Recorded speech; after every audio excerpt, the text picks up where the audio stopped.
आपण टायर मध्ये असणारे विविध भाग, त्याच्यानंतर आपण फ्लायवरून पडणारे टायरचे प्रकार, हे सर्व आपण मागील सेक्शन मध्ये बघितलं होतं. आता आपण पाहणार आहोत की टायर रोटेशन. टायर रोटेशन म्हणजे काय, टायर रोटेशन का करण्याची आवश्यकता आहे, टायर रोटेट करण्याची पद्धत काय असते आणि टायर रोटेशनचे फायदे काय असतात. जर तुम्ही बघितलं तर भारतामध्ये आपण ज्यावेळेस गाडी चालवतो तर गाडी मधली स्टेअरिंग ही राईट हँडला आहे का लेफ्ट हँड?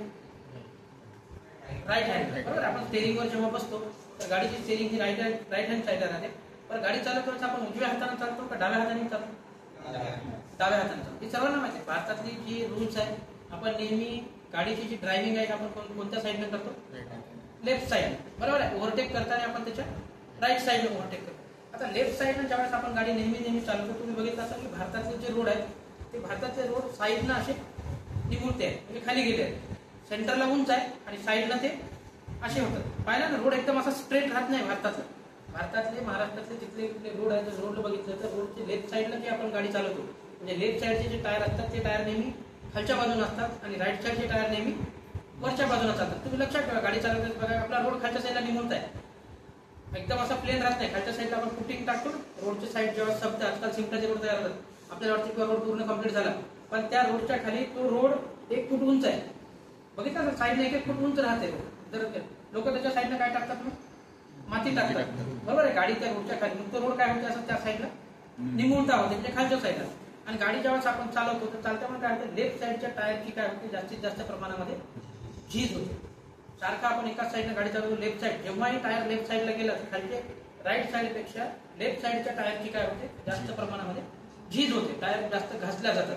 ब्रेकिंग एफर्ट्स मध्ये पण काय होते, आपण खूप जोरानं ब्रेक मारतो तर पाठीमागच्या चाकापेक्षा समोरच्या चाकाची काय होते, झीज जास्त होते. जर तुम्ही एकच साईड कंटिन्यू ठेवली, लेफ्ट साईडचं समोरचं आणि लेफ्ट साईडचं पाठीमागचं फोर व्हीलरमध्ये, त्या साईडच्या चाकांची जास्त झीज होते.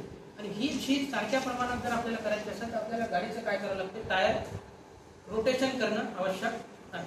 टायर रोटेशन करण्याच्या वेगवेगळ्या पद्धती असतात. जर तुम्ही टायर रोटेशन करायचं तर पहिल्या पद्धतीत जर बघितलं, त्याच्यामध्ये तर वेगवेगळे ड्राईव्ह दिले. जसं रेन व्हील ड्राईव्ह याचा आता टाटा स्पेसिओ गाडी, ज्या गाडीला खाली प्रोपेलर शाफ्ट राहते, ज्या गाडीचे पाठीमागचे चाकं लाईव्ह असतात, त्या गाडीला आपण कोणता ड्राईव्ह म्हणतो, रेअर व्हील ड्राईव्ह. जर तुम्ही कार जर घेतली तर कार ही कोणती ड्राईव्ह असते, फ्रंट व्हील ड्राईव्ह. कारण कारचे समोरचे चाकं गोल करतात, पाठीमागचे चाकं गाडीच्या सोबत चालतात, म्हणजे पाठीमागचे चाकं लाईव्ह होत नाही. ज्यावेळेस कार समजा चिखलात फसली तर त्याचे कोणते चाकं फिरतील, समोरचे चाकं फिरतील.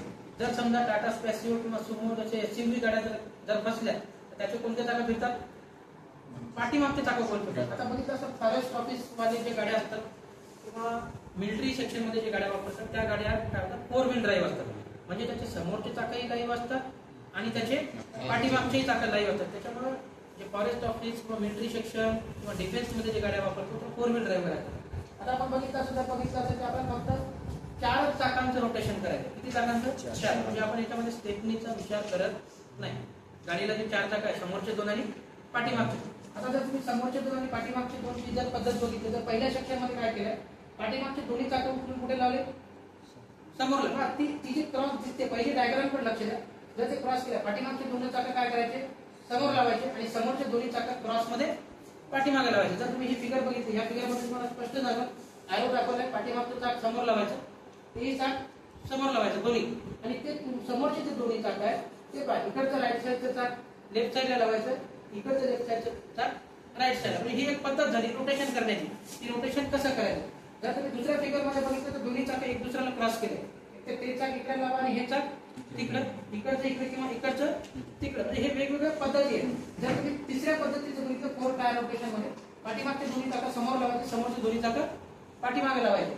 आणि जर तुम्ही सगळ्यात शेवटची जर पद्धत बघितली, या पद्धतीत काय केलं, समोरचे दोन्ही चाकं पाठीमाग, ॲरो दिसत आहे ना सगळ्यांना, समोरचे दोन्ही चाकं पाठीमागे लावले आणि पाठीमागचे दोन्ही चाकं पुन्हा क्रॉस मध्ये रोटेशन केले. हे कशामध्ये झालंय, 4 टायर रोटेशन. ज्या गाडीचे 4च चाकं आपल्याला अदलाबदली करायचे, अदलाबदली याच्यासाठी करायची की सर्व चाकांची झीज सारखी झाली पाहिजे. परीक्षेमध्ये असा प्रश्न येतो, why tyre rotation is necessary, tyre rotation करण्याची का गरज आहे. त्याच्यामध्ये एक ऑप्शन येते, इक्वलाइज द टायर वियर.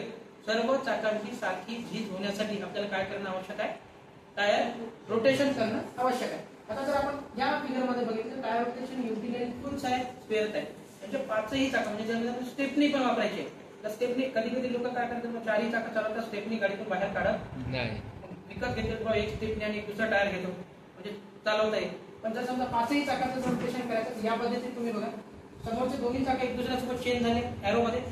इथं काय केलंय, या ठिकाणी तुम्ही पाठीमागचं चाक इथे लावायचं, इथलं चाक स्टेपनी ठेवायचं, हे चाक कुठे जाईल, समोर जाईल. म्हणजे हे झालं 5 चाकांचं टायर रोटेशन. या पद्धतीने पहा, समोरचे दोन्ही पाठीमागे लावले, या साईडचं चाक करून समोर गेलं आणि हा चाक त्या साईडला. म्हणजे हे टायर रोटेशन करण्याच्या पद्धती असतात. एक तर 4 टायर रोटेशन करा किंवा 5 टायर घेऊन तुम्ही रोटेशन करू शकता. ही झाली पद्धत रोटेशन करा. जर समजा बऱ्याचदा काही ट्रक असतात ज्याचे पाठीमागे 2-2 चाक असतात, पाहिलं ना, बऱ्याचदा काही ट्रक असतात तर ट्रक मध्ये काय होते, टायरची झीज होत आहे. लेफ्ट साईडचं तर टायरची झीज होते, पण जे चाक मधले असतात, बाहेरचं चाक वेगळं, बरोबर आहे, जोड चाक असतील पाठीमागे, तर त्याच्या मधल्या चाकांची ही झीज काय होते, जास्त होते. तर त्या पद्धतीने रोटेशन करताना मधले चाक समोर, समोरचे चाक पाठीमागे, बाकी तुम्ही क्रॉस रोटेशन करणं आवश्यक आहे. आता बऱ्याचदा तुम्हाला एक गोष्ट आणखी नाही, टायर पंक्चर, आजकाल हवा भरतो आपण, आजकाल हवा भरण्याची पद्धत आहे, हवामध्ये नायट्रोजन हवा भरतो.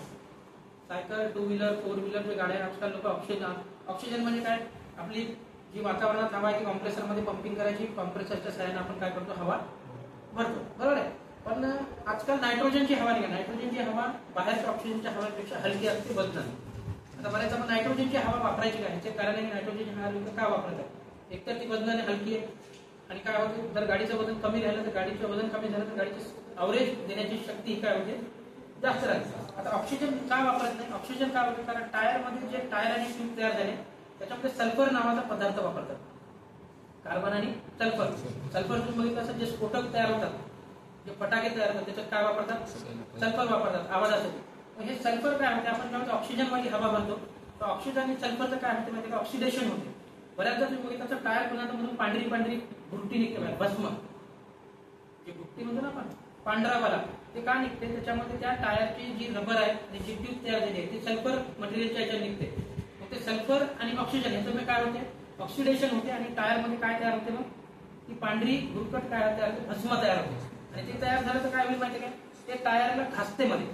ज्यावेळेस गाडी खूप दिवस चालते, बऱ्याचदा ट्यूब बरेच दिवस वापरते, ट्यूब पातळ होते मध्ये, ते काय होते, तिची राख तयार होते भस्म सल्फरचं, ती काय होते, टायर आणि ट्यूबच्या मध्ये घर्षण करते आणि त्या ठिकाणी ती ट्यूब काय होऊन जाते, पातळ होते, पातळ झाले. आणि बऱ्याचदा आपण बघितलं तर टायर मध्ये आपण स्टीलचे तार किंवा स्टील बेल्टचे पट्टे वापरतो टायर तयार करताना. ते काय होते, ते भस्म. बऱ्याचदा आपण कॉम्प्रेसरचं काय करतो, बऱ्याचदा आपण ड्रेन करत नाही, कॉम्प्रेसर ड्रेन करायला पाहिजे, कारण त्याच्यातून पाणी तयार होते त्या हवेमध्ये. आणि मग काय होते, हवा भरताना कधी कधी टायरच्या ट्यूब मध्ये काय चाललं जाते, पाणी चाललं जाते. मग ते पाणी काय करते, टायर मध्ये ओलावा निर्माण करते. टायर मध्ये जे आपण स्टीलचे बेल्ट वापरले किंवा तार वापरले होते त्याला गंजवते, आणि ते गंजल्यामुळे काय होते, टायर मध्ये एअर बबल्स येतात आणि टायर तिथून काय होते, फुगते. फुगलं की तिथून टायर कट होते.